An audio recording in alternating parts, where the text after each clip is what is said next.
I think one of the problems is, and this is a real thing about people who people who are technicians tend to be very task focused. I used to be very task focused, and I had to learn to be very empathetic, and now I just do it naturally. But I had to learn it, and you know, some people are naturally gifted people, and I would advise that, you know, you have your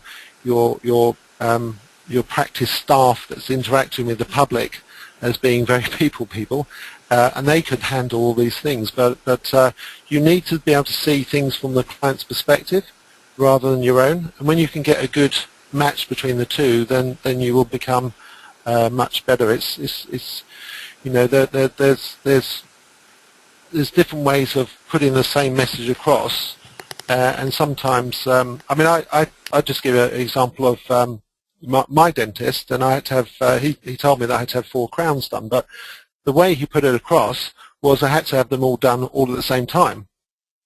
And actually, when I challenged him later, he said, "Oh no, you don't have to have them all done at the same time. You know, it's probably going to be like one a year. I was just saying that you had to have it done eventually." Well, I actually delayed my decision because I didn't want to have them all done at the same time.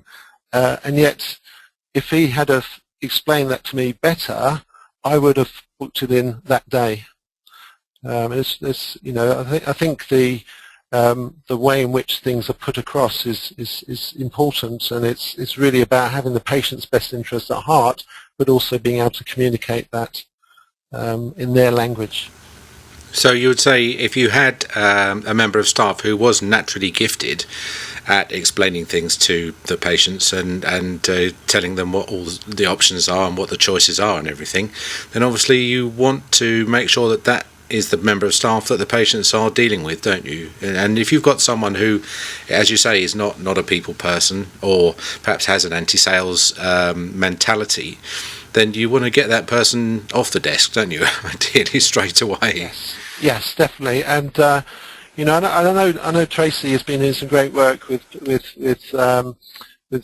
dental practices and helping them to handle inquiries and so on. And you know, as I said, I'm sure that I could do some mystery shoppers in different dental practices, and some will be really good at handling those inquiries and knowing exactly what to say to people in order to encourage them to become patients. And others will do it really badly. And the worst is that they don't have any process, and they just leave it to chance. And if you're spending money on marketing, then really you're just wasting it unless you have that process in place to convert the inquiries into patients.